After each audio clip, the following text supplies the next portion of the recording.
मुंगेर और नवादा लोकसभा सीट को लेकर अमित शाह लगभग 1 घंटे तक मीटिंग करते हैं और चर्चा तो नवादा की होती है, लेकिन मुंगेर का नाम अपने आप इसमें शामिल हो जाता है और कहा जा रहा है कि नवादा से इस बार भूमिहार उम्मीदवार चुनाव लड़ेगा या नहीं लड़ेगा, इसको लेकर प्रश्न खड़ा हो चुका है।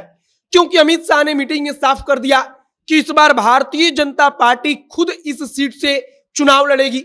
और अगर मौजूदा वक्त की बात करें तो नवादा लोकसभा सीट से भूमिहार सांसद है, लेकिन इस बात की गारंटी नहीं है कि अब जब अमित शाह अपने स्तर से वहां पर चुनाव लड़ रहे हैं और किसी सहयोगी को वह सीट नहीं दी जाएगी तो क्या भूमिहार उम्मीदवार ही दिया जाएगा।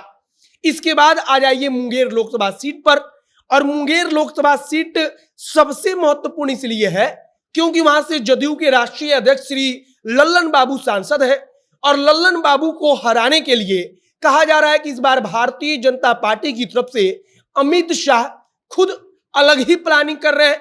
और आजकल तो अमित शाह लल्लन बाबू का नाम भी अपने मुंह से लेते हैं। कहा जा रहा है कि अमित शाह और भारतीय जनता पार्टी इस बात को जानते हैं कि बिहार में सरकार गिराने के पीछे लल्लन सिंह सबसे बड़ी भूमिका में थे और लल्लन सिंह को मुंगेर से हराने के लिए भाजपा कोई कसर नहीं छोड़ेगी और इसके लिए शायद इस बार बाहुबली सूरजभान सिंह का सहारा लिया जाएगा। आगे सब कुछ बताएंगे कि किन चीजों पर चर्चा चल रही है। अमित शाह ने बैठक में जब मीटिंग के बाद जब वे बाहर निकलते हैं तब वहां पर भाजपा नेताओं में क्या कानाफूसी शुरू होती है। बाकी नमस्कार, मेरा नाम है मोहित कुमार सिंह और आप देख रहे हैं हमारा विशेष कार्यक्रम एक्सप्लेनर। जब आखिरी बार लोकसभा का चुनाव हुआ था, यानी कि 2019 का लोकसभा चुनाव, और अगर हम उम्मीदवार के रूप में मुंगेर लोकसभा क्षेत्र की बात करें तो वहां से लल्लन सिंह जदयू उम्मीदवार के रूप में चुनाव जीतकर आए थे और दूसरी तरफ कौन था तो कांग्रेस उम्मीदवार के तौर पर छोटे सरकार की पत्नी नीलम देवी ताल ठोक रही थी।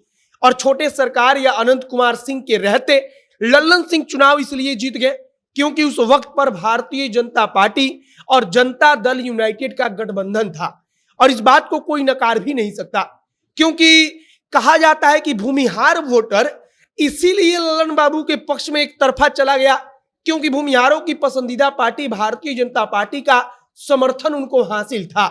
लेकिन इस बार सारा समीकरण बदला हुआ है और अमित शाह ने तो नवादा में बैठक करके इस बात को बता भी दिया है कि इस बार मुंगेर का रण कैसा होने वाला है। हम जो बात कर रहे थे कि मुंगेर में भूमिहार लल्लन बाबू के तरफ एक तरफा चला गया, यह बात एकदम फैक्ट वाला है, क्योंकि कहा जाता है कि भाजपा का समर्थन मिल जाए, ऊपर से भूमिहार उम्मीदवार रहे तो फिर भूमिहार को क्या चाहिए। मतलब कि दो भूमिहार उम्मीदवार अगर रहे भी और एक तरफ भाजपा का भूमिहार उम्मीदवार, तो भूमिहार वोटर जो उसकी पसंद बन जाता है वो भाजपा के समर्थन वाला भूमिहार उम्मीदवार।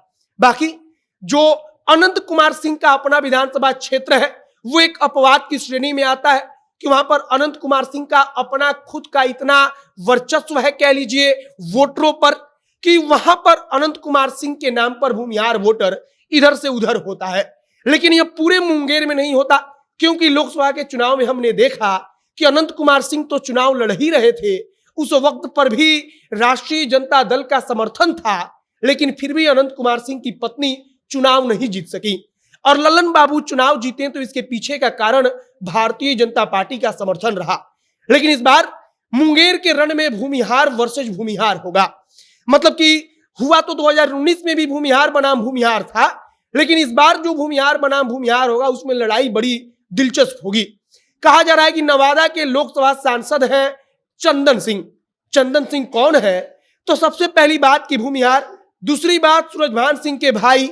और इस बार कहा जा रहा है कि चंदन सिंह को भारतीय जनता पार्टी कहेगी कि टिकट नहीं देना है, मतलब कि सहयोगी दल से भी बातचीत करके भाजपा चंदन सिंह को टिकट नहीं देगी। और शायद कहा जा रहा है कि सूरजभान सिंह की पत्नी वीणा देवी को लेकर चर्चा चल रही है या नेताओं की नजर है जो कि पूर्व में सांसद भी रह चुकी हैं। और अब आप समझिए कि अगर मुंगेर से वीणा देवी सूरजभान सिंह की पत्नी चुनाव लड़ जाती हैं तब सबसे पहली बात कि बाहुबल में सूरजभान सिंह कम नहीं है। सूरजभान सिंह का अपना एक अलग वर्चस्व है। सूरजभान सिंह को इसका भी फायदा मिलेगा कि उनके साथ वर्चस्व है अब आइए दूसरी तरफ कि अगर हम जाति के हिसाब से वोटरों की बात करें तो जाति के हिसाब से सूरजभान सिंह भी भूमिहार, तो लल्लन बाबू भी भूमिहार। अंतर यह होगा कि भारतीय जनता पार्टी का समर्थन सूरजभान सिंह को रहेगा। तो कहा जा रहा है कि भूमिहार वोटर एक तरफा सूरजभान सिंह के पक्ष में जा सकता है। अगर मुंगेर में कोई ऐसा समीकरण बनता है कि भाजपा की तरफ से सूरजभान सिंह के परिवार में से किसी को टिकट दिया जाता है तब। बाकी भारतीय जनता पार्टी लल्लन सिंह को किसी भी कीमत पर हराना चाहती है, इसमें कोई दो राय नहीं है। और इसके पीछे का कारण आपको धीरे धीरे समझ में आ रहा होगा कि अमित शाह अब लल्लन सिंह का नाम लेकर उनके ऊपर हमला बोलते हैं। मतलब कि अमित शाह के मन में भी लल्लन सिंह हमेशा घूम रहे हैं, चल रहे हैं। बाकी आपकी इन सब चीजों पर प्रतिक्रिया क्या है कमेंट बॉक्स में लिखकर बताइएगा। आगे जो भी तमाम जानकारी, जो भी नया अपडेट आएगा, सब कुछ हम जनता कनेक्शन के माध्यम से आप तक पहुंचाएंगे। आप तमाम जानकारी के लिए हमारे साथ बने रहिएगा। वीडियो यहीं पर समाप्त करते हैं। कैमरे से विशाल खड़े हैं और मैं मोहित कुमार सिंह। बहुत बहुत धन्यवाद।